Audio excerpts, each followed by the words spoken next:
Muli itong natawa nang marinig niya ang dahilan ng pag-aalburuto ko. Pinatakan niya ng isang mabining halik ang aking mga labi bago muling nagsalita. You're beautiful, but I was thinking that you might not like it when I compliment you, since it wasn't yourself that you see in the mirror. I was worried that you might think that I'm attracted to what I am seeing. But believe me, I can see how beautiful you are way past what my eyes can see. I can see the real Heidi beneath this space. Halos maluha ako nang marinig ang kanyang paliwanag. He really knows what the exact words to say to assure my feelings. Hindi ko na malayang saglit ko na palang nakalimutan ang tunay na ako. Nagsisimula na ako masanay sa mukhang nakikita ko sa salamin araw-araw. But Sandro was different. Sa tingin ko ay hindi nawala sa isip nito ang tunay na ako. Kahit ilang segundo ay hindi niya nakakalimutan kung sinong nasa loob ng katawan na ito. I hate you. Naluluhang turan ko. Mabilis niyang pinalis ang aking luha sa kamasuyong hinaplos ang aking pisngi. You still hate me? Hindi ko na ata alam kung saan ako lulugar. Pabirong saad nito. I hate you because you always makes me cry with your words. I didn't know what I did in my past life to deserve you. You're a kind, compassionate, and wonderful woman, Heidi. You deserve everything good in life. I promise to love you and only you forever. Bear in mind that no matter where you are, I would always find you. Kahit mabuhay kang muli sa katawan ng ibang tao'y hahanapin at hahanapin kita. Then, I'll wait for you. Hihintayin kita hanggang sa matagpuan mo ko. Nakangiting tugon ko rito bago masuyong nilapatan ng halik ang kanyang mga labi. Stop. Hinihingal niyang saad bago marahang pinaghiwalay ang aming mga katawan. We might need to cancel the event if you continue. Wika nito. Naiiling na lamang ako sa kamatalim itong inirapan. Tara na nga. Aya ako rito. Magkahawak kamay kaming bumaling sa pinto. Pakiramdam ko'y uminit ang aking buong muka nang mapagtanto kong may ibang tao pa pala sa loob ng silid maliban sa amin. Aalis na po kami. Paalam ng mga ito sa kadali-daling umalis. Parang gusto ko nalang maglaho na parang bula sa mga oras na iyon dahil sa kahihiyan. Habang si Sandro naman ay natatawa lamang at pinagmamasdan ng aking pagkapahiya. Hindi pa nagsisimula ang program proper nang makarating kami sa hotel na pagdarausan ng event. Agad kaming sinalubong ng organizer at sa kaiginiya patungo sa aming lamesa. Iginala ko ang aking paningin sa paligid. Agad ko nakita ang mga pamilyar na mukha ng mga nagtatrabaho sa aking kumpanya. Ilang minuto pa lamang kaming nakakaupo sa aming lamesa nang tila may maramdaman akong pares ng mga mata na nakatutok sa akin. I can't shake off the feeling that someone is watching me. Nagpalingaling ako sa aking paligid. Hindi nagtagal ay dumako ang aking mga mata sa isang pamilyar na imahe. Kitang-kita ko ang mariin itong pagtitig sa akin na parabang nangungusap. It was Katrina. Kanina pa ito nakatitig sa akin. Her eyes makes me feel uncomfortable. That's why I decided to move my sight away from her. Ngunit bago ko pa man magawa iyon, ay tila sumanyas ito sa akin. Hindi ko alam kung paano ngunit agad ko naintindihan ang nais niyang mangyari. I need to go to the bathroom. Pabulong kong paalam kay Sandro. Do you want me to go with you? Tanong nito. No need, hindi naman ako magtatagal. Tugon ko bago mabilis na tumayo at naglakad patungo kay Katrina. Pansin ko ang pagkabalisa nito. Hindi ko alantahan na ang panganib na maaaring mangyari. Mas nangingibabaw sa akin ang kagustuhang makausap ito at mabigyan ng sagot ang mga tanong sa aking isip. Maingat itong nagtungo't pumasok sa isang silid sa loob ng event hall. Hindi ko alam kung paanong nandoon sa loob ngunit pikit mata kong pumasok doon. Bahala na. Turan ko sa akin sarili. Napapitlag ako nang biglang may humila sa aking kamay nang pumasok ako sa loob ko na saan si Katrina. Who are you? Tanong ni Katrina nang mabalingan ko ito. Jesus Christ, Katrina, huwag ka nga manggugulat. Hindi mo ba alam na black belter ako sa karate at baka mapatay kita? Black belter ka sa karate at mapapatay mo ako? Banggit dito kasabay ko. Saglit ako natigilan nang mapagtanto ko ang nangyayari. Who are you? Baka sampag kalito sa kanyang mukha. I had a feeling that something is weird about you the day that you talked to me. Hindi ko may paliwanag pero may kakaiba akong nararamdaman sa iyo. Para bang matagal na kitang kilala. I'm not sure you would understand pero alam kong mabuti kang tao Kaya habang maaga pa umiwas ka na kay Jacob. Wala siyang mabuting may dudulot sa'yo. Hindi ko alam kung anong nakita mo sa lalaking yun para mahalin. I don't love Jacob. Maagap niyang putol sa akin. What? Then why? Gulat kong tanong. As I said, I have my reasons. Pero hindi yan ang dahilan kung bakit gusto ko itang makausap. At bago ko sabihin ang pakay ko, gusto ko munang malaman ang totoo. Why did you say those words back then? The thing about my dad. Are you somehow my dad's daughter with another woman? Hindi ko alam kung paano ipaliliwanag ang lahat ng ito sa kanya. Alam kong hindi ito ang tamang pagkakataon pero mabuti na ngayong nalaman ko na hindi pala nagtumahal si Jacob. At nasisiguro ko na ngayon na may malalim na dahilan ito kung bakit niya nagawang makipagrelasyon kay Jacob. Hindi ko man alam kung ano ang dahilan na iyon. Sapat na ang nangyari ngayong gabi upang manumbalik ang pagtitiwala ko sa kapatid ko. Let's talk tomorrow. Ipaliliwanag ko sa iyo ang lahat. Pero sa ngayon, let's celebrate the night. Magiging maayos ng muli ang kumpanyang pinangangalagaan ni Daddy. Wika ko. Halatang marami pa itong gustong itanong ngunit pinili na lamang nitong maghintay. I'll wait for it. But as much as I wanted you to enjoy the celebration, I'm afraid you both need to leave. Wika nito. Huh? Bakit? I'm not 100% sure but I heard Jacob is planning something bad against you and Sandro.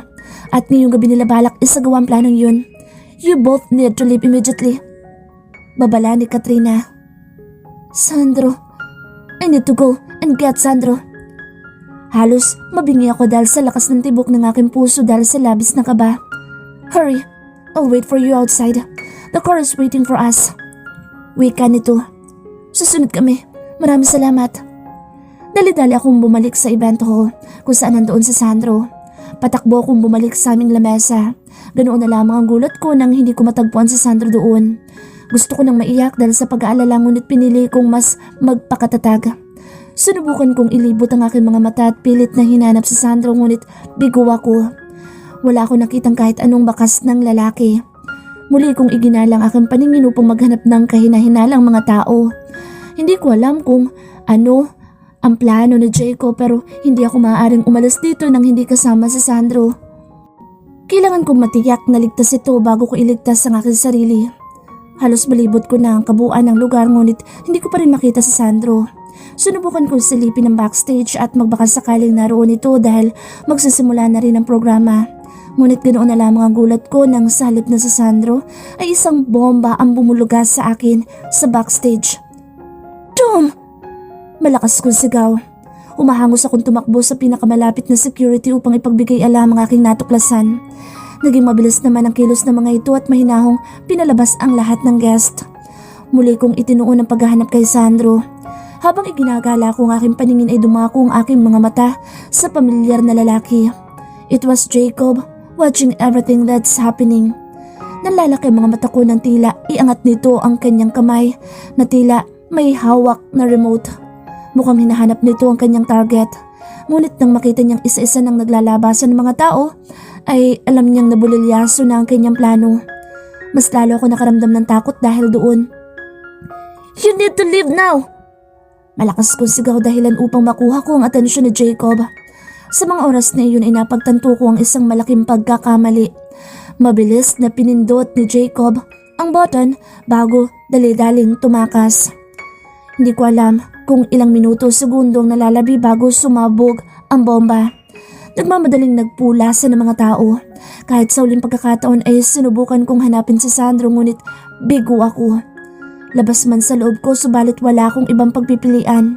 Nagpasya na akong lumabas na rin ng event hall. Pero bago pa man ako tuluyang makalabas, ay nakarinig ako ng nakabibinging pagsabog. Kasunod noon ay tuluyan ng nabalot ng dilim ang aking paningin. Nalimpungatan ako dahil sa pamilyar na boses. Malabo pa sa aking alaala kung anong nangyari. Ang tanging natatandaan ko lamang ay nangyaring pagsabog sa gabi ng inauguration. How is she, Doc? Kumusta po ang lagay ng kapatid ko?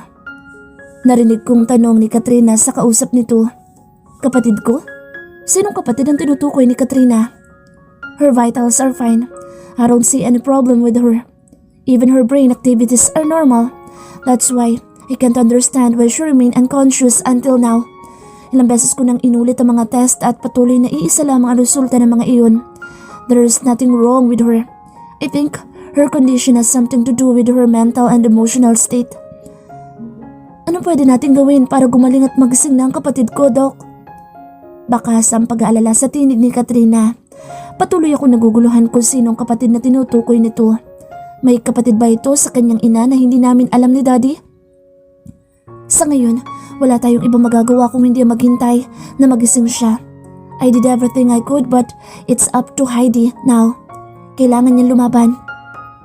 Heidi? Mas lalong tumindi ang pagkalito ng aking isipan.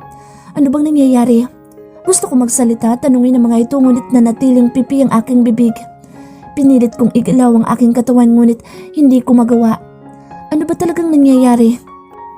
Hindi ko alam kung hanggang kailan ko kayang panindigan ang pananatili sa tabi ni Jacob. Kung hindi lang dahil sa kapatid ko.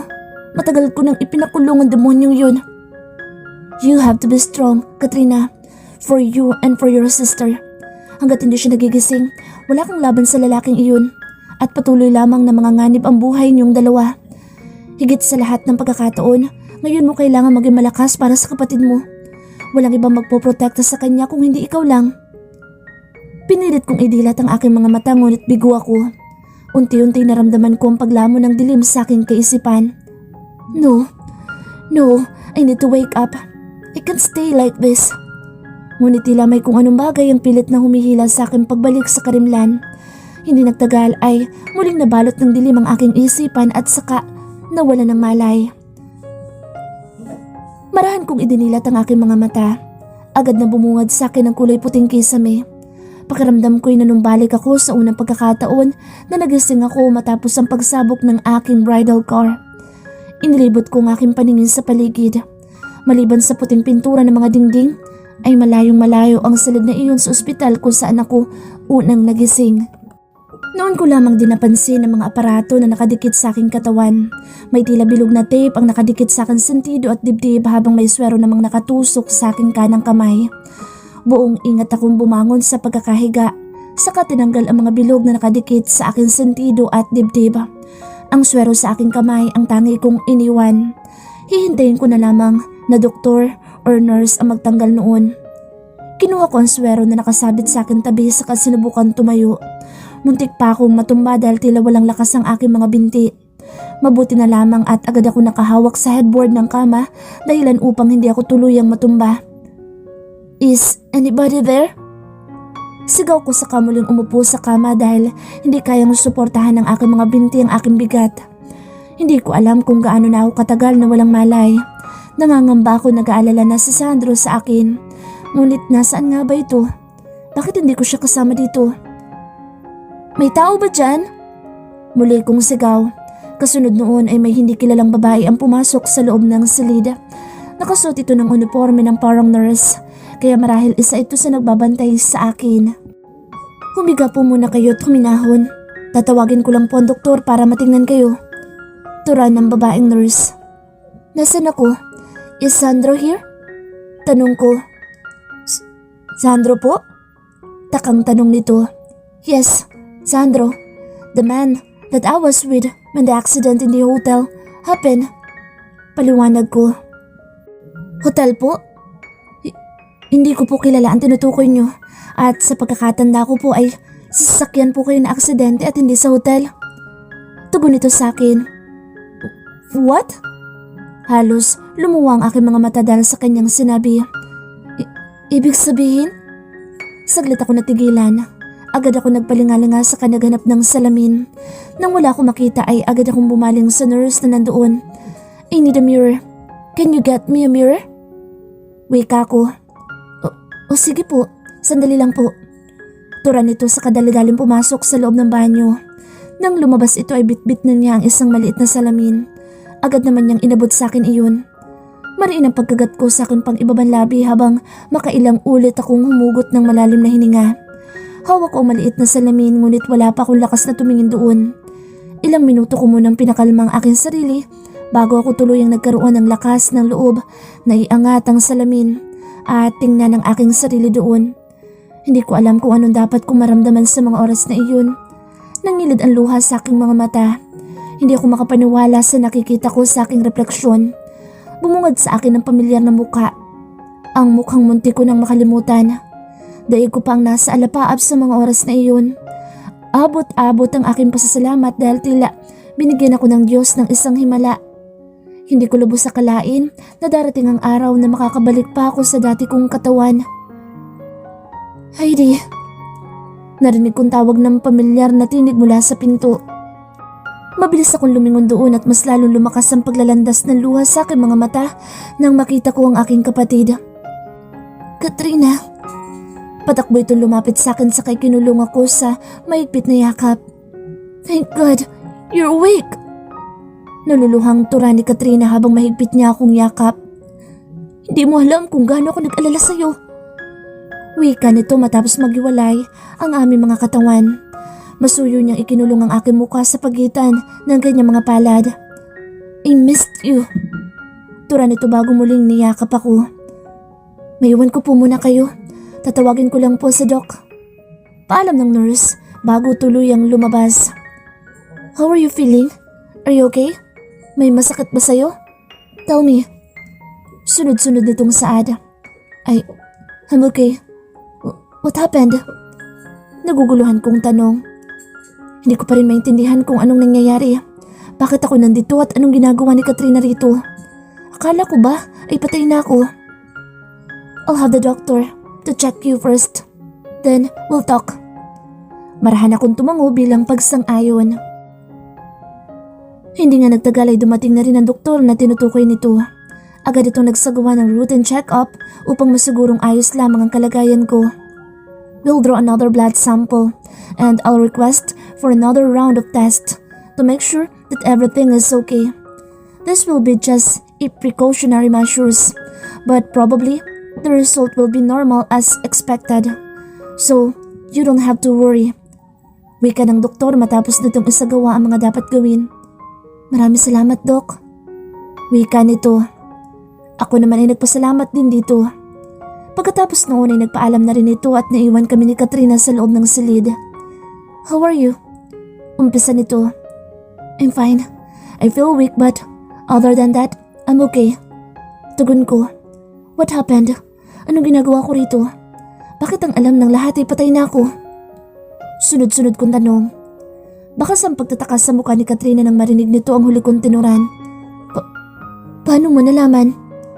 Hindi ko alam kung paano ipaliliwanag pero kailangan ko munang maintindihan na nangyayari bago ko sabihin sa iyo ang totoo. Wika ko. Humugot ito ng isang malalim na hininga bago nagsalita. Nang sumabog ang bridal car na sinasakyan mo, ang buong akala na lahat ay kasama ka sa nangyaring pagsabog. But the truth is, you never got into the car when it exploded. Tumilapon ang katawan mo dahil sa malakas na pagsabog, dahilan upang mawala ng malay. You suffered few burn and bruises but you survived. Noong unang hindi ko rin naintindihan na nangyayari. Ngunit nang mahuli ko sa dad habang itinatakas ang katawan mo mula sa umpisa, he had no other choice but to tell me the truth. What truth? Tanong ko. Matagal na naghihinala si daddy kay Jacob. He was against your marriage with him, but he doesn't have the strength to oppose you. He loved you so much that he was afraid that you might get hurt if you knew about it. Kaya mas pinili ni Dad na manahimik at tahimik ang protektahan. But when the accident happened, Dad took the chance to keep you away from him.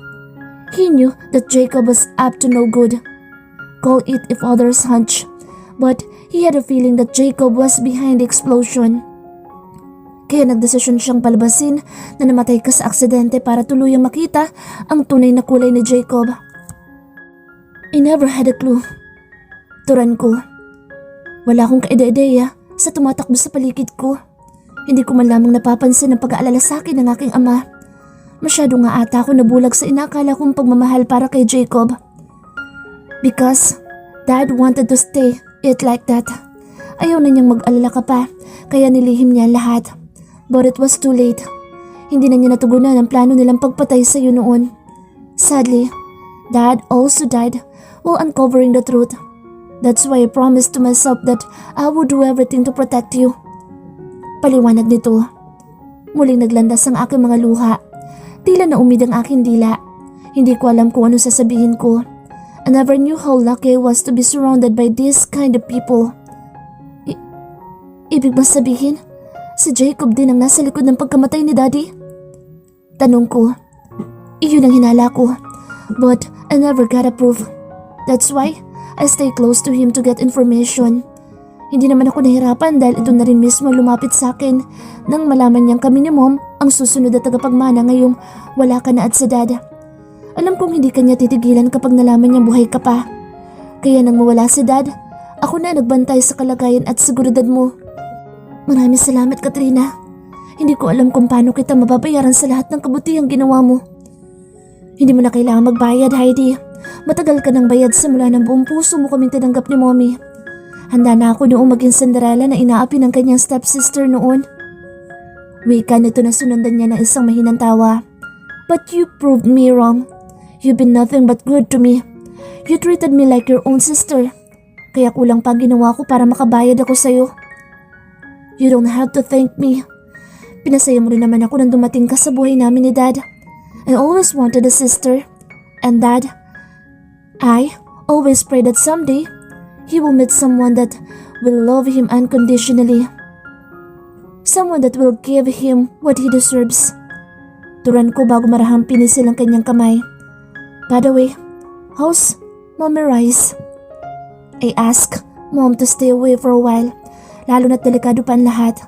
At least, I have one less person to worry.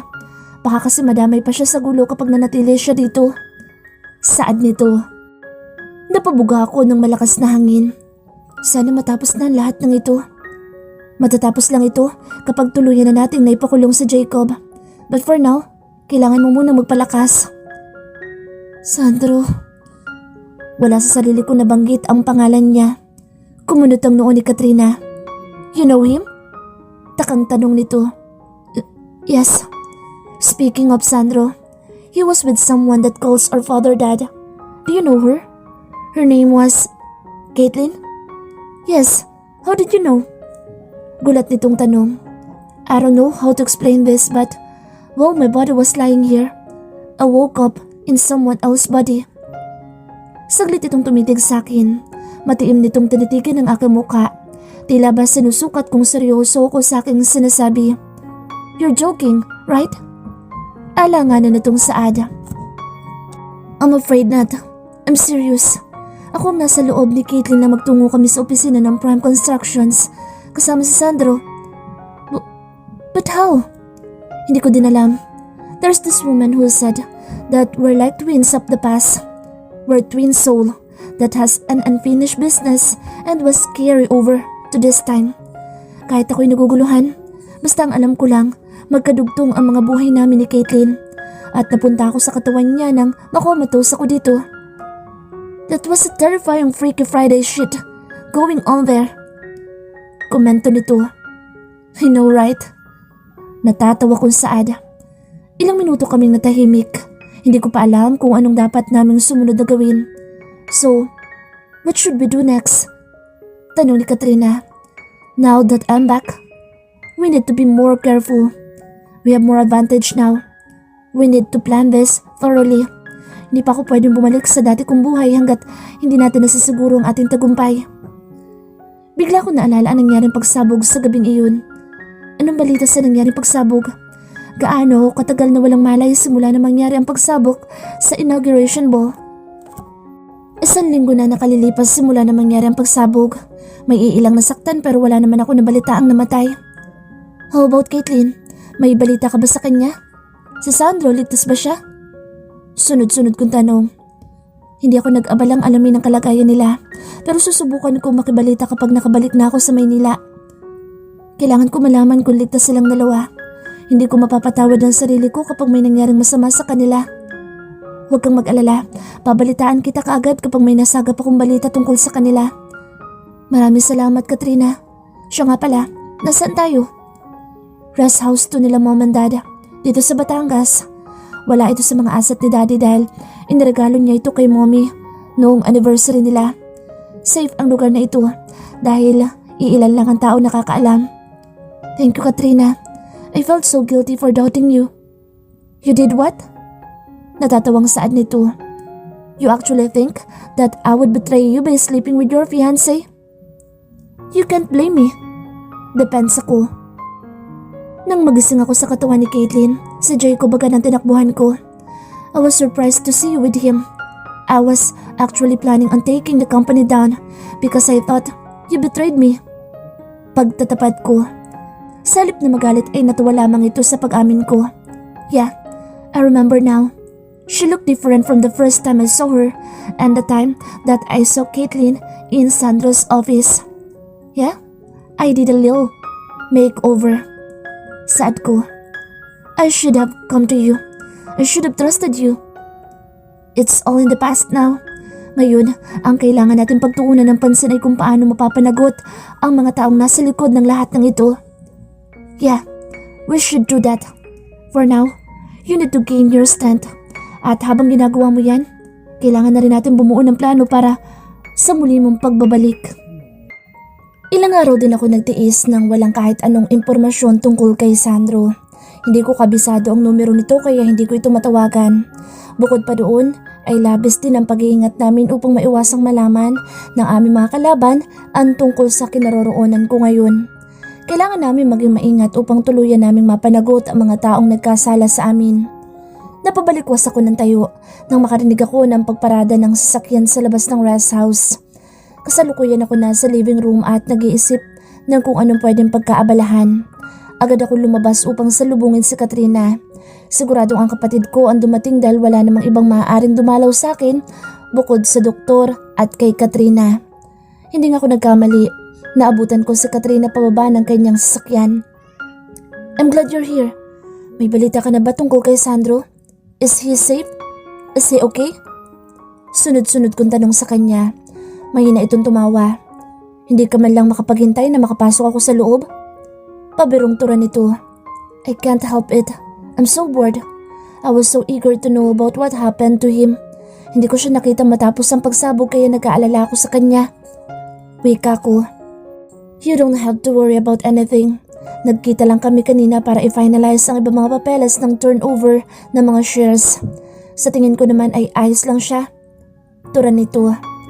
Bahagi ako nakahinga ng maluwag nang marinig iyon. Gumaan na ang pakiramdam ko ngayon. Alam ko na naligtas ito sa kapahamakan at walang masamang nangyari rito. How was he? Did he say something? Anything? Ano namang itatanong niya sa akin? He doesn't know my connection to you. At saka hindi ba't ang alam niya ay nasa loob ka ng katawan ni Caitlin? Wika nito. She's right. I don't know what got into me. What am I thinking for hoping that he might look for me? That somehow he would notice that I'm gone. Is she with her? Muli kong tanong. Yes, she is with her. And from my perspective, it seems like nothing has changed. Parang mas naging maalaga pa nga siya ngayon kay Caitlin kumpara sa una ko kayong nakita noon. Komento pa nito. Hindi ko alam kung bakit ngunit tila may kung anong kumurot sa aking puso. Do you think he noticed? Nagbabaka sakaling tanong ko. I'm not sure, pero kung alam niyang wala ka na sa katawan ni Caitlin, hindi ba dapat hahanapin ka niya?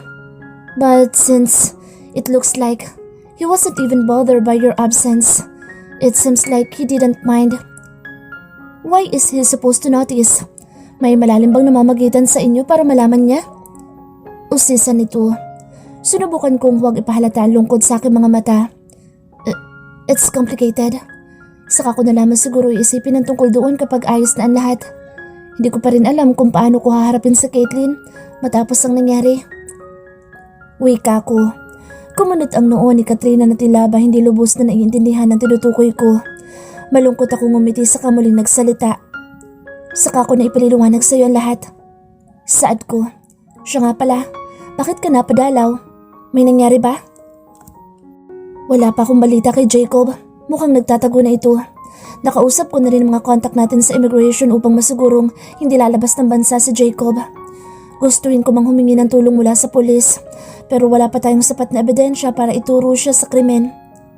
How about the explosive that was used during the inauguration? Wala ba silang nakitang ebidensya na mag-uugnay kay Jacob? Wala pa, Heidi.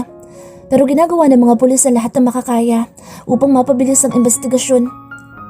Naiinip na ako maghintay dito. Kailangan natin gumawa ng paraan upang mapalabas siya sa pinagtataguan niya. Yeah, let's do that. Pero bago yan, kaya nga rin pala ako naparito ay para sabihin sa iyo na kailangan mong pumunta sa ospital. The doctor requested for a new set of tests to make sure that you're okay. Kailangan ka mas-CT scan, kaya wala tayong ibang pagpipilian kung hindi ang pumunta mismo sa ospital. But don't worry, we already arranged everything, so at least we could minimize your footprints during your test. Kailangan lang talaga natin mag-ingat upang wala makakita sa'yo habang hindi pa planchado ang lahat. Paliwanag ni Katrina. Okay, let's go. Mabuti na rin ito at kahit papaano'y makakalabas ako. Baka mabaliw na ako sa pagkaburyo. Sandalit maghahanda lang ako. Wake ako. Sige, hihintayin na lang kita dito sa baba. Tell me when you're ready. Agad ako umakyat sa akin silid at mabilis na nagbihis. Nagsuot lamang ako ng simpleng denim jeans at sneakers upang mas maging komportable ako. I need to blend in, so I won't attract any attentions. Ang alam ng karamihan ay patay na ako. I can't imagine the horror on people's faces if they somehow saw me walking in the hospital. Magiging sagabal pa iyon sa mga plano namin. Gusto ko na lamang matapos ang lahat ng ito para mapagtuunan ko na ang sarili kong buhay. Hanggang ngayon ay hindi ko pa alam kung paano ko haharapin si Caitlin matapos ang nangyari. Paano ko nga ba'y paliliwanag sa kanya ang namagitan sa amin ni Sandro habang nasa loob ako ng katawan niya? Tanggap ko na pagkakamali ko ang nangyari. Hindi ko alam kung ano magiging reaksyon ni Caitlin kapag nalaman ito ang totoo. Ang hiling ko lang ay sana magkaroon pa ako ng mahabang oras upang makapaghanda bago kami tuluyang magharap. Ilang oras din ang iginugol namin sa biyahe patungo sa ospital kung saan naka-duty ang kaibigan ni Katrina. Dr. Steven Andrada was the one who takes care of me while my body was in a coma. Matalik na kaibigan ito ni Katrina, pero sa tingin ko ay higit pa roon ang namamagitan sa kanilang dalawa. Kitang-kita ko kasi sa mga tingin ni Steven ang pagtangi nito sa kapatid ko. Hindi ko lang siguro kung may ideya ba ang kapatid ko sa nararamdaman ng kaibigan niya para sa kanya. We're here, anunsyo ni Katrina matapos nitong mag-park sa underground parking ng ospital. Agad kaming bumaba ng sasakyan. Ilang minuto lamang ang nakalipas ay lumapit na sa amin si Steven na kanina pa pala nag-aabang sa aming pagdating. Inayos ko ang suot kong jacket at isinuot ang bulk up na baon ko upang hindi makaagaw ng pansin. Dinagdagan ko pa iyon ng face mask upang mas lalong matakpan ang aking mukha. Let's just use the employee's elevator to avoid people as much as possible. Wika ni Steven. Thank you, Steven. Tura ni Katrina sa kamatamis ng umiti. Hindi ko naman maiwasang mapangiti na makita ko ang pamumula ng tenga ni Steven dahil lamang sa simpleng pasasalamat ng aking kapatid. Mukhang malala talaga ang tama nito sa kapatid ko. Let's go? Ayan ni Steven. Agad naman kaming sumunod dito. Nauna itong maglakad patungo sa kanilang employee's elevator. He tapped his access card on the side and the lift open. Mabilis kaming pumasok sa loob kasunod ng pagpindot ni Steven sa floor kung saan kami patungo. Naging mabilis ang proseso ng mga kailangan naming gawin. Ilang oras lamang ang nakalilipas ay natapos na rin ang mga test na kinakailangan ko. Saglit lamang na nagpaalam si Steven na may titingnang pasyente at nagbilin na hintayin namin siya doon sa loob ng kanyang opisina. Ako naman ay biglang nakakaramdam ng gutom kaya nagpaalam akong lalabas upang maghanap ng pagkain. Ako na lang ang bibili, baka may makakilala pa sa'yo sa labas. Presenta ni Katrina. Hindi na, alam ko naman pagod ka na rin sa mahabang pagmamaneho kanina. Dito ka na lang muna at hintayin mo sa Steven. At saka huwag ka mag-alala, mag-iingat ako. May nakita akong vending machine sa malapit. Wika ko. Ikaw ang bahala, basta mag-iingat ka ha. Sumigaw ka kaagad kapag may problema. Mahina ako natawa dahil sa kanyang tinuran. Wala kasi akong cellphone kaya hindi nito masabing tumawag ako sa kanya kapag may problema. Inabutan niya ako ng pera pambili ng pagkain at saka ako tuluyang lumabas ng opisina ni Steven. Pagkalapad ko pa lamang ng pinto ay agad ako napako sa aking kinatatayuan. Malinaw sa aking padinig ang pamilyar na tinig. The OB-GYN says you need to take a lot of rest. Don't be stubborn and listen to her, will you? You need to take care of yourself and the baby. Tura ng pamilyar na tinig. Hindi ko na kailangan lumingon upang masiguro kung sino nagmamay-ari ng tinig na iyon. Baby? What baby? Ayos lang naman ako. Sabi ng doktor, kailangan ko magpahinga. Pero hindi ibig sabihin ay hindi na ako kikilos. Hindi naman ako sanay na walang ginagawa eh. Narinig kong tura ng babae. Hindi ako pwede magkamali. Kilala ko ang tinig na iyon dahil sa maikling panahon ay gamit ko ang boses na iyon. It was Sandro and Caitlin. Maselan ang pagbubuntis mo, Caitlin. Huwag nang matigas ang ulo, pwede ba? Mahinahong tura ni Sandro. Wait for me here. I'll just ask a few more questions to the doctor. Dagdag pa nito bago bumalik sa loob ng silid na pinanggalingan ng dalawa. Halos tumalo ng aking puso nang biglang bumaling si Caitlin sa aking gawi. Nanlalaki ang mga mata akong tumalikod at sa kadalidaling naglakad papalayo. I should have go back inside Steven's office, but instead, I ran as fast as I could. Teka, sandali! Narinig kong hiyaw ni Caitlin, ngunit hindi ko iyon pinansin. Nagpatuloy ako sa mabilis na pagtakbo. Miss, sandali! Aray! Narinig kong ingit nito dahilan upang mapatigil at saka ito nilingon. Nakita kong tila nahihirapan ito sa pagtayo kaya naman hindi ako nagdalawang isip na balikan at tulungan ito. Hindi maaatim ng konsensya ko na may mangyari dito, lalo na ngayong alam ko na nagdadalang tao ito.